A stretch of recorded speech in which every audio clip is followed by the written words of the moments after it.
tidak ada yang namanya satu ritual tumbal itu, walaupun mohon maaf ini saya buka rahasia para dukun ya, sebenarnya ketika pasien datang gitu ya ke seorang paranormal atau ke dukun, kemudian saya syaratkan kepala babi hutan begitu. Lalu saya mengatakan tidak ada resiko buat kamu, itu bohong.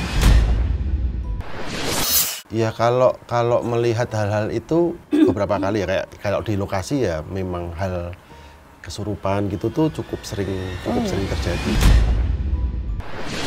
Tanpa pikir panjang saya duduklah di situ. Apparently itu di bawah pohon besar sekali. Kok saya ngerasa pundak saya tuh kayak miring ya gitu. Terus pas dilihat tuh ternyata di tempat saya duduk itu tuh dia minta sesuatu gitu. Ternyata banyak sekali cerita-cerita yang dia temukan dan bahkan melihat sendiri bagaimana itu menjadi praktek ya pesugihan itu tadi, bagaimana menjadi praktek ada tumbal di situ ya.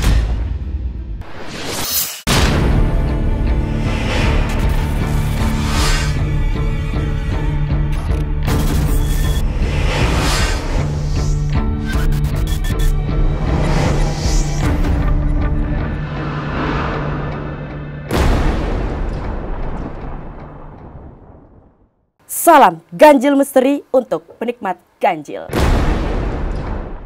Halo penikmat ganjil misteri. Wow, ketemu lagi sama aku Anggi Tampu Bolon di podcast Ganjil Misteri. Wow, kali ini tuh aku nggak sendirian. Karena kali ini kita bakalan bahas yang horor. Akan ada kepercayaan-kepercayaan yang katanya itu menurut orang-orang ini tuh sangat lebih brutal ya. Soalnya aku ngajak kalian cerita tentang sebuah film sebenarnya, tapi ini tuh menyangkut ada sekian persen horor yang membuat kalian kayak ini kayak aku pernah dengar ceritanya dari dulu waktu kecil, dan ini tuh gak jauh dari kehidupan kita. Oke, langsung aja, gak usah lama-lama. Sekarang aku gak sendiri, aku udah bersama dengan Mbak Raihanun. Halo. Mbak, apa kabar? Baik. Juga Mas Iva Ivansyah, apa kabar Mas? Sehat ya? Sehat-sehat. Aku juga gak sendiri karena aku bawa seorang spiritual konsultan yang udah sering nongol di ganjil nih. Ada Mbak Yesi Dayak. Mbak, apa kabar? Baik, Mbak. Sehat ya? Iya. Wow, ini kita lagi rame-rame ini, sebenarnya lagi gak ganjil, ini genap sih ya. Kita pengen ngebahas satu film nih yang lagi nanti akan segera rilis ya, tanggal 22 ya Mas Iva 22 ya? Mei. Ya. 22 Mei. Dan film ini berjudul Angkara Murka. Kowe ngenteni Babil. Sopo sing nyolong berlian nasibe bakal koyo dhewe.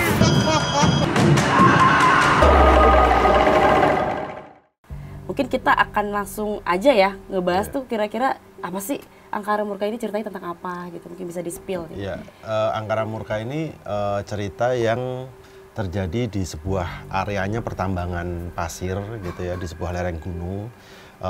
Ada satu karakter bernama Ambar yang diperankan Raihanun, yang dimulainya adalah Ambar ini kehilangan suaminya yang seorang pekerja tambang itu gitu. Yang jelas Ambar ini berusaha lah untuk mencari suaminya dengan cara mau tidak mau menjadi pekerja tambang di situ, tambang pasir.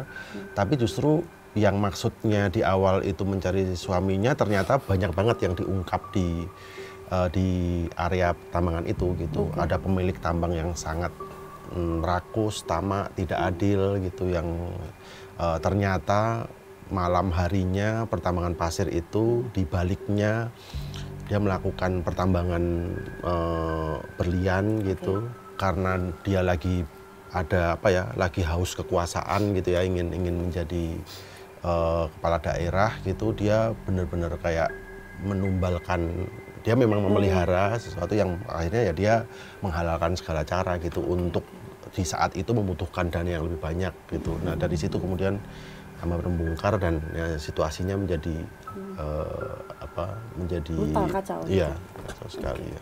Nah kalau Mbak Raihanun sendiri waktu berproses berjalannya syuting nih, kan itu kan di full di Jogja ya? Di Jogja ya. Nah itu ditambang, maksudnya itu nggak jauh, kalau misalnya kan di tempat daerah tertentu itu kan kita selalu berhubungan dengan mistis banget nih. Iya. Selama perjalanan proses syuting itu Mbak pernah ngalamin apa? Saya karena saya tahu ini setnya mistis gitu, jadi dari awal tuh setiap mau berangkat syuting tuh saya udah antisipasi untuk nggak buang sampah sembarangan, ngomong jangan macam-macam dan segala macam. Tapi saya mau share satu cerita yang saya alamin sendiri pada saat syuting Angkara Murka itu ketika saya lupa hari keberapa. Jadi sampai saya tuh mikirin, posisi duduk saya aja tuh saya pikirin gitu. Saya nggak mau di bawah pohon, nggak apa, saya nggak mau sembarangan lah intinya gitu. Dan ada satu hari di mana saya lagi nunggu karena set kita tuh lagi pindah, jadi saya nggak bisa stay di satu titik. Saya lagi mau jam berapa tuh? Sore kok. Saya lagi pengen istirahat gitu, cuman bingung mau duduknya di mana. Lalu asisten saya bilang, udah di sini aja, di sini gitu.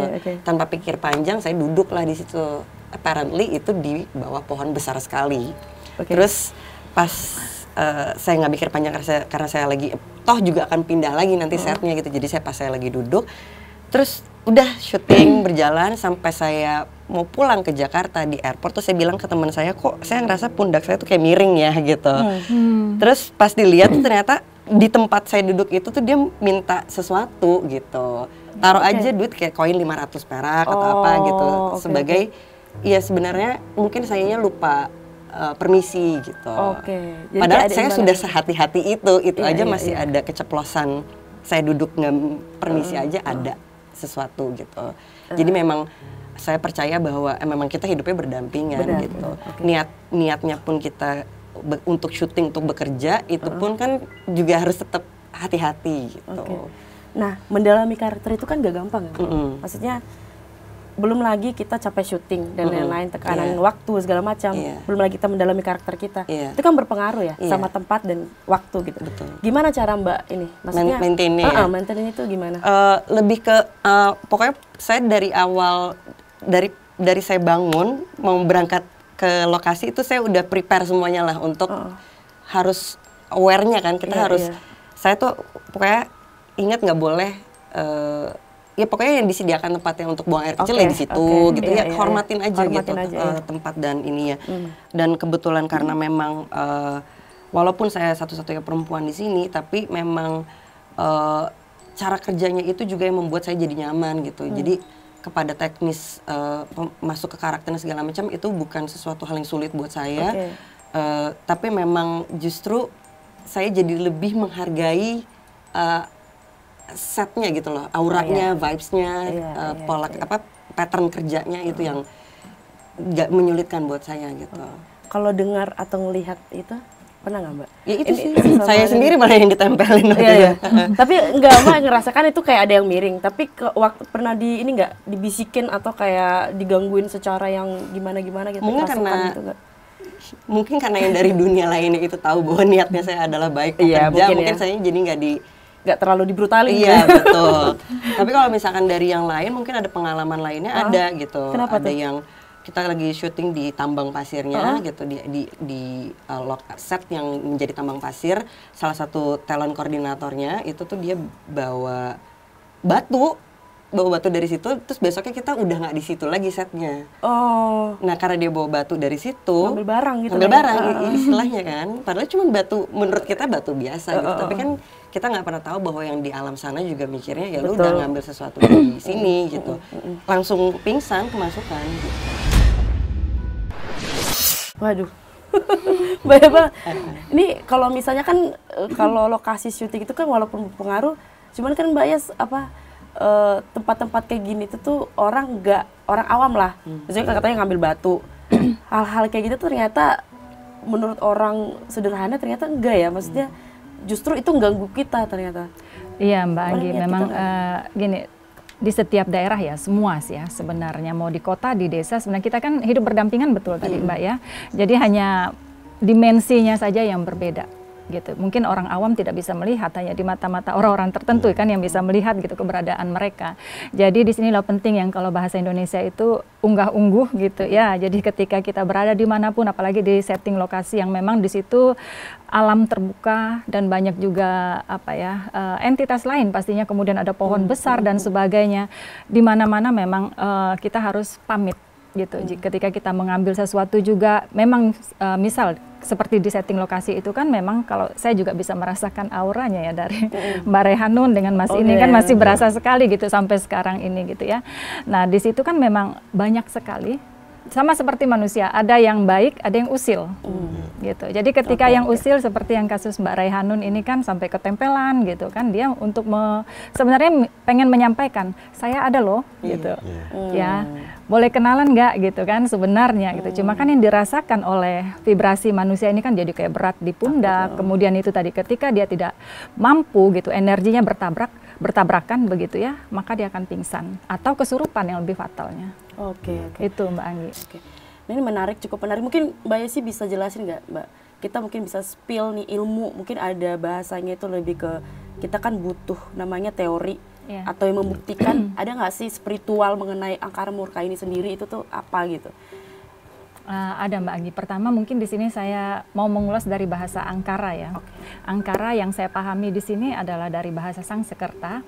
Ang itu sendiri artinya api, gitu ya. Kara ini pertemuan. Jadi pertemuan dua api. Inilah amarah yang akhirnya menghasilkan suatu dendam. Yang dalam spiritual sendiri ini adalah salah satu sifat manusia. Angkara, kemudian rasa memiliki yang begitu tinggi, kemudian keinginan, ini kan salah satu sifat manusia. Kemudian angkara yang diangkat dalam film ini adalah memang pembalasan ya, kekejian terhadap satu kekejian gitu ya. Kemudian yang kita pahami di sini, ini sebenarnya lazim terjadi. Jadi film ini kalau saya lihat sekilas gitu ya, Mas Mbak, ini lazim terjadi di Indonesia terutama gitu ya. Banyak kasus yang saya tangani berkaitan dengan orang yang melakukan pembalasan dendam, begitu. Kemudian yang melibatkan tumbal gitu ya, dengan menumbalkan melalui hewan dari yang jenis kecil misal ayam cemani, kemudian ya itu tadi jenis kepala babi hingga manusia sendiri. Nah, di sini yang saya tangkap adalah ketika manusia dia berada di dalam angkara murka, ini adalah dark soul gitu ya, jiwanya dikuasai oleh kegelapan sendiri gitu ya, yang akhirnya ketika dia melakukan pembalasan ini sama seperti apa ya, sesuatu yang tidak ada akhirnya. Dia hanya mendapatkan kepuasan semata yang juga pada akhirnya dia harus menanggung dari angkara itu. Ada hukum karma. Oke. Berarti ada karmanya juga. Ada Mbak Anggi. Begitu. Oke. Seserem itu ya ternyata. Iya. Nah, kalau kita spill, kalau misalnya ini kan ada cerita itu kepala babi jadi ritual ini ya. Yeah. Mungkin itu aku nggak tahu nih, mungkin dari sudut pandang yang membuat sutradara sama produsernya nggak beda jauh kan? Mungkin ada apa ya, pengertian atau POV sendiri nih, kenapa ada kepala babi jadi sebagai salah satu ini, gitu. Ya kalau di film kan sebenarnya memang kita harus, walaupun ini media yang sifatnya apa ya, tontonan sebenarnya, tapi kan kita memang harus berpijak pada ya pada realitanya gitu. Pasti berhubungan dengan setting dan sebagainya gitu. Dan memang film ini secara gagasan juga berangkat idenya dari settingnya gitu. Jadi penulis sutradara Eden Junjung itu pas pertama kali punya ide juga pas kecil tuh sering banget tuh ada warga atau ada yang lebih dewasa gitu, pokoknya jangan main ke daerah sana ya, yang ditunjuk pasti daerah hutannya apa yang, karena di sana tuh serem gitu. Pokoknya kalau apalagi kalau udah gelap pulang aja gitu. Di situ serem, pokoknya di situ serem apa ya, pokoknya serem lah.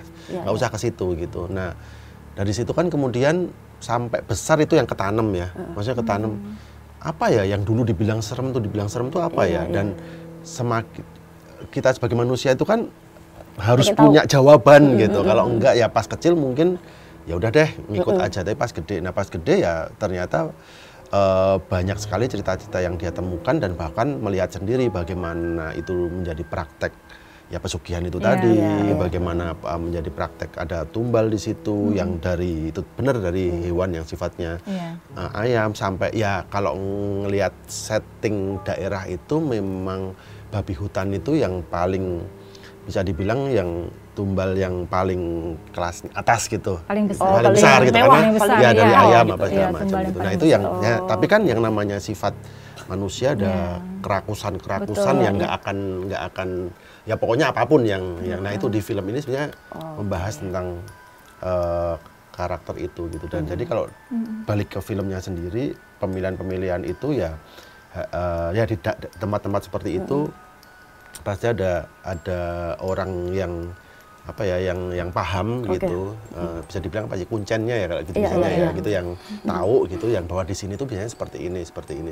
Dan Dan rasanya kalau namanya hubungannya dengan pekerjaan apa segala macam ya tentu saja pengen mendapatkan hasil yang baik apa ya ketika itu hubungannya dengan alam gitu ya biasanya ya kita mengambil dari alam gitu dalam konteks film ini karena ngambil batu ngambil pasir ya kita harus memberikan ke ke alam gitu. Nah yang diberikan ya biasanya seperti itu gitu. Tapi ini punya pertanyaan unik sih aku. Mas Ivan sih percaya nggak sama ilmu santet, guna-guna atau apa gitu, pelet gitu. Secara di luar ini mungkin percaya nggak? Kalau saya tuh apa ya percaya bahwa ada energi yang tidak terlihat dan yang namanya energi itu bisa berubah bentuk lah apapun gitu. Itu yang yang hukumnya tuh yang saya percaya seperti itu bahwa ya energi baik bisa diubah bentuknya jadi energi nggak baik apa segala macam. Nah nggak baiknya bagaimana ya itu yang saya percaya bahwa itu bisa tergantung orang untuk mengubahnya gitu.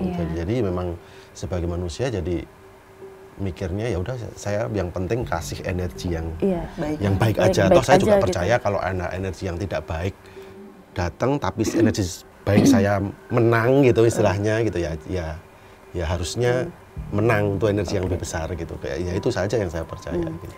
Karena aku kayak misalnya ngeliat kalau Mas Ivan Fals itu kan dekat dengan budaya gitu ya, kental dengan ini kayak menginin budaya banget dari segala karya segala macam. Nah, Mas punya pengalaman mistis yang benar-benar mistik banget nggak? Kayak pernah melihat orang kena santet atau kesurupan atau hal-hal semacam itu di luar dari Angkara Murka sendiri? Pengalaman mistis yang ini. Ya kalau melihat hal-hal itu beberapa kali ya kayak kalau di lokasi ya memang hal kesurupan gitu tuh cukup sering terjadi gitu. Walaupun kalau syuting itu hampir semua produksi salah satu yang kita harus lakukan tuh memang selamatan gitu. Karena saya percaya gini, misalnya saya punya rumah tanpa izin tiba-tiba rumah saya didatangi ratusan orang, gitu. Nginjok rumah saya juga marah dong gitu. Saya juga marah bahwa, nah saya percaya bahwa ini saya membawa orang ratusan ke sebuah tempat yang setiap hari tempat itu tenang gitu, indah, alam kejaga, mau sungai, mau gunung, mau apa gitu. Terus tiba-tiba saya hari itu tanpa izin parkir di sana apa, itu pasti keganggu, pasti marah gitu. Dan ketika marah ya apapun bisa terjadi gitu. Nah, saya membayangkan saya nggak mau jadi orang yang datang ke sebuah tempat yang saya nggak biasa datangi tanpa izin gitu, misalnya gitu. Jadi itu yang selalu saya lakukan, bertanya ke seseorang yang sudah lebih mengerti tempat itu. Seperti halnya kalau saya punya rumah, orang pasti juga akan tanya ke saya, rumahmu tuh biasanya gimana ya gitu. Jadi kalau saya mau bawa, nah tapi walaupun udah dijaga sedemikian apa, pasti kan ada satu dua yang gitu ya tentu. Jadi ya pastilah syuting tuh minimal tuh 100 orang gitu, itu minimal. Dan dari 100 orang itu kan walaupun dijagain ada yang kita walaupun tadi Hanun bilang udah pokoknya semuanya harus tahu, tapi kan ada satu orang mungkin yang capek lah apa segala macam, atau bahkan kemarin nggak dengerin di sini harusnya gimana gitu. Terus ya mungkin juga yang namanya syuting harus udah mau take, jadi tiba-tiba kameranya mati lah ini apa segala macam dia ya jadi ya pasti ada sesuatu yang menjadi itu tadi.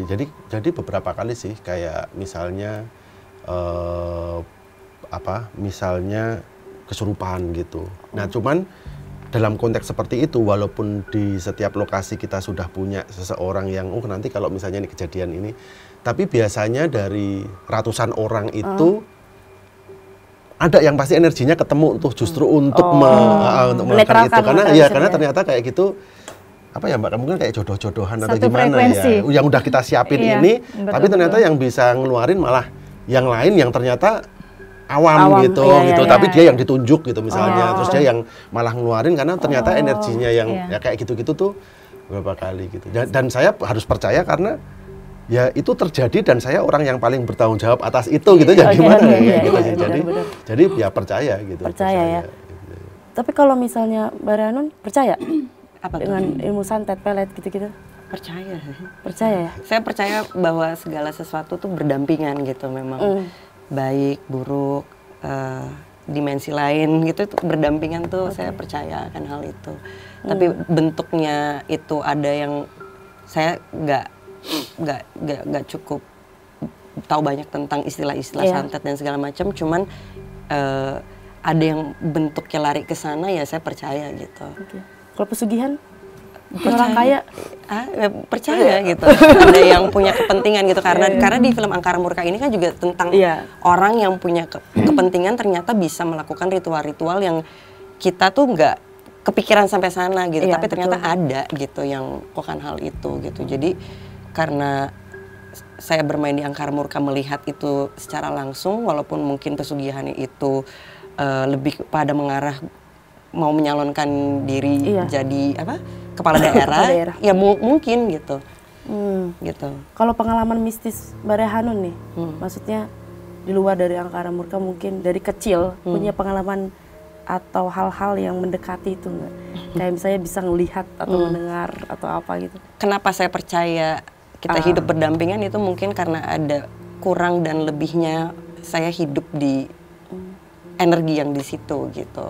Makanya saya percaya gitu. Maksudnya kayak dari kecil kan juga kita diingatkan untuk maghrib tutup pintu dan segala macam gitu. Itu kan sesuatu hal yang nggak mungkin ada asal muasalnya, pasti ada gitu. Ya karena dari hidup dari situ terus, jadi akhirnya saya percaya bahwa memang energi-energi itu memang ada dan saya nggak mau angkuh untuk nggak percaya gitu, enggak gitu, memang saya percaya bahwa itu ada. Tapi Mbak pengen tahu nggak apa yang waktu misalnya orang bilang jangan maghrib tutup pintu, tapi Mbak pengen tahu kenapa nggak? Seiring berjalannya waktu semakin besar ya akhirnya ngerti kenapa gitu, karena memang itu kan perputaran energi siang dan malam dan segala macam itu kan terjadi di waktu maghrib sorop itu gitu. Jadi surup itu jadi emang ya gak ada salahnya juga kan kalau misalnya kita lebih berhati-hati akan sesuatu hal yang kita nggak bisa lihat, sesuatu hal yang cuma bisa ngerasa nggak ngelihat itu kan nggak bisa nggak diakui perasaan-perasaan itu. Benar-benar. Berarti selama proses syuting itu ada kuncen ya dong? Ada. Ini. Atau bawa paranormal atau dukun tertentu buat? Sebenarnya kan yang kita percaya ya yang memang kuncen yang setiap hari memang ada di situ gitu. Kalau di Jogja kan karena saya juga tinggal di sana, pada dasarnya kan ya secara area itu terbagi dua kan, antara yang atas gitu. Kalau atas itu berarti pusatnya ya Gunung Merapi itu gitu, sama yang selatan gitu, laut di laut gitu. Dan jadi memang itu tuh dua wilayah yang udah kita saling menghormati aja. Nah, karena kita di atas ya kita menggunakan kuncen yang di atas gitu. Dan biasanya itu udah deh kita saling menghormati wilayah masing-masing deh. Kalau kita memang ya itu masalah banget kalau ada barang di atas dibawa ke ini ya nggak izin apalagi, atau bahkan kita dari bawah membawa ke atas gitu, kayak jadi bawa barang yang nggak seharusnya dibawa ke atas gitu ya misalnya kayak ada kalau sebagai produser gitu ada misalnya besok pas produksi jangan bawa garam dari bawah ya gitu misalnya. Terus kita kan mikir kenapa ya, ngapain juga bawa garam gitu. Tapi maksudnya ternyata ya kayak apa yang kita makan, masakan, syuting apa segala macam ya tetap areanya tuh di sini. Tapi kan kalau itu mau saya berpikirnya menghormati wilayah masing-masing itu kan juga bener gitu, bahwa ya udah kita ikutin aja lah. Kerjanya di sini ya kita harus memberikan sesuatu, rezeki apa segala macam itu tuh untuk yang di atas gitu. Jadi itunya sih yang selalu kita hargai. Dan saya percaya kalau itu misalnya dilanggar gitu ya pasti hubungannya sama alam lah gitu, misalnya kayak ya maksudnya alam tuh yang paling simpel ya hujan gitu, apa segala macam itu kan untuk menjaga itu. Oke. Ini menarik ya kalau misalnya kita bahas lagi tentang Angkara Murka ini sendiri.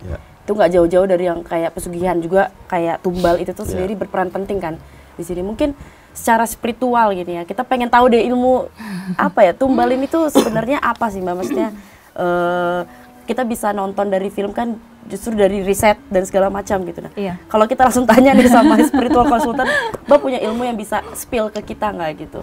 Gini, jadi tumbal ini kan antara request dari pasien lah, kita anggap klien atau pasien kepada seorang spiritual atau paranormal atau dukun biasanya yang lazimnya gitu. Jadi datang klien ini konsultasi gitu ya, dan ini pastinya seseorang yang bekerja di dark energy, seseorang yang melakukan ritual tumbal ini adalah dukun yang pasti bekerja dengan energi negatif, karena ini kan berkaitan dengan mengorbankan.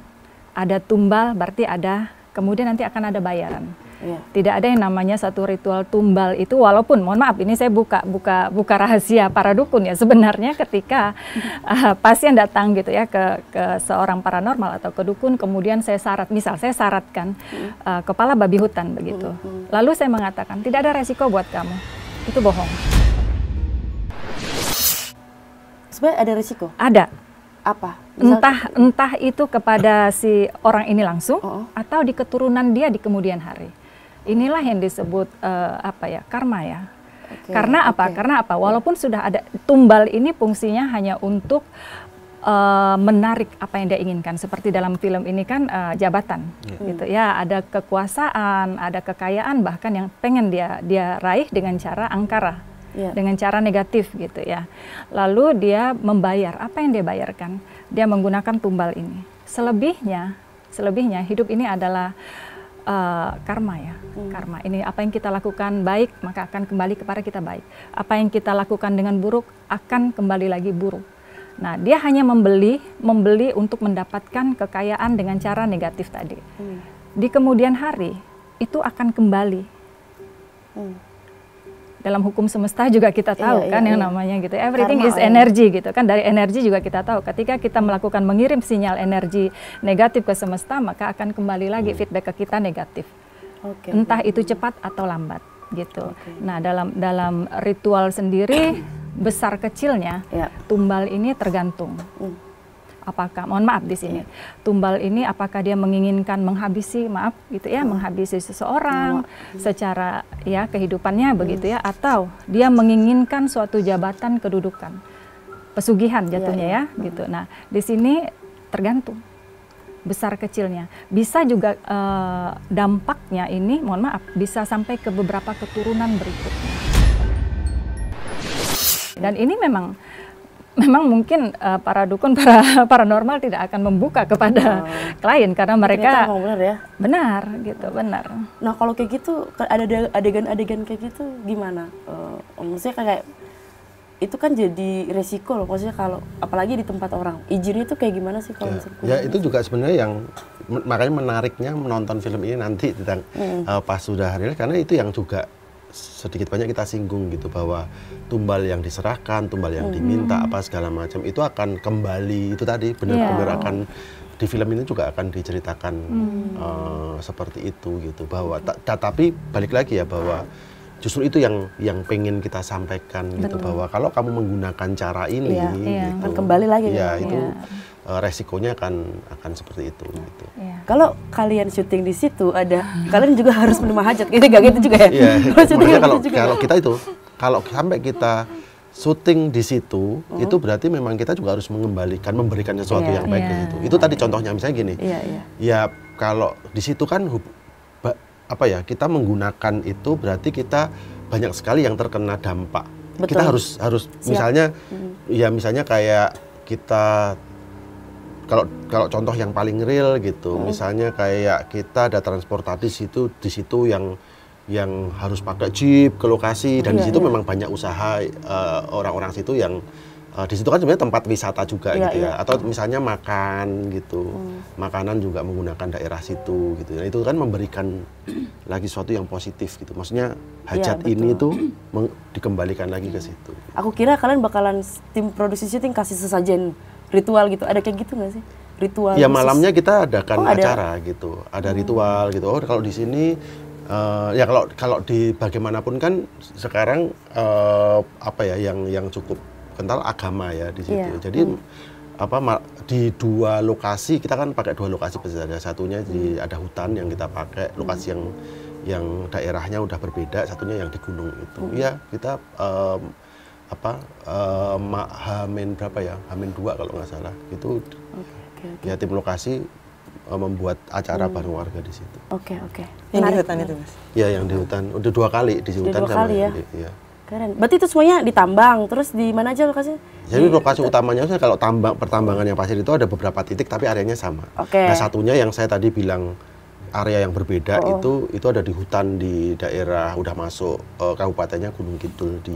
Wah, itu kan lebih horor ya, Mbak ya? Wah, itu masuk ke setnya horor. Iya kan? Dan malam ya ngambilnya ya? Malam. Di luar semua ya? Hampir yang set itu tuh hampir semua ya baru maghrib sampai subuh gitu. Tapi keren juga ya, maksudnya Mbak juga yang berani gitu. Karena emang mau ngasih udah positif gitu karena apapun yang dikasih ke positif kan ya seperti yang Mas Iva dan Mbak Yesi bilang kan pastinya akan kembali positif juga walaupun takut gitu sebenarnya. Karena mungkin takut kan karena vibrasinya bukan nggak equal, nggak sama gitu kan dengan kita, cuman ya itu hormatin aja. Cuman memang itu 15 menit terpanjang dalam hidup saya masukin hutan gitu, menelusurin masuk set itu emang panjang banget dan cuman takut diisengin kayak aduh ntar mobilnya dimogokin lagi apa gimana. Hal-hal kayak gitu ya. Iya. Tapi semakin kita percaya baik-baik aja, berpengaruh nggak tuh Mbak? Kalau misalnya kita ke suatu tempat, kita percaya kita nggak akan kenapa-napa, itu berpengaruh nggak? Berpengaruh. Jadi begini, entitas lain gitu ya, mereka mendeteksi dari frekuensi. Jadi ada low frekuensi, ada high frekuensi. Jadi ketika seperti Mbak Rehanun gitu ya, punya frekuensi yang bahwa oh saya yakin, walaupun ada ketakutan itu normal sebagai manusia, cuma lebih besar frekuensi dia yakin dan niat baik. Iya. Ketika kita niat baik, kita sudah melakukan doa, kemudian juga frekuensi positifnya lebih besar, maka itu terhindar. Oke. Gitu. Tapi ketika, nah itu tadi ya, kita sudah berdoa, tapi ada banyak energi negatif dalam diri kita, low frekuensi, karena mereka itu kan low frekuensi di bawah 3 dimensi begitu. Jadi gampang sekali untuk diganggu. Oke. Wow, terima kasih Primat Ganjil Misteri. Terima kasih untuk Terima kasih. Ya, terima kasih tim sekali. Angkara Iya. Murka. Terima kasih sudah hadir, berbagi cerita mistis nih dari Mbak Rehanun sama Mas Iva Ivansyah, juga Mbak Yesi. Terima kasih atas kehadirannya. Semoga film ini sukses, banyak yang nonton ya. Amin. Semoga lancar semuanya. Terima kasih juga teman-teman Ganjil Misteri yang udah sampai selesai menonton tayangan kita ini.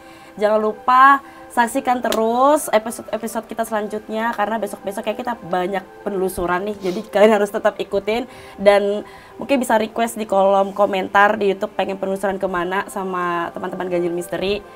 Oke, see you next time. Jangan lupa like, comment, dan subscribe konten-konten kita. Bye-bye.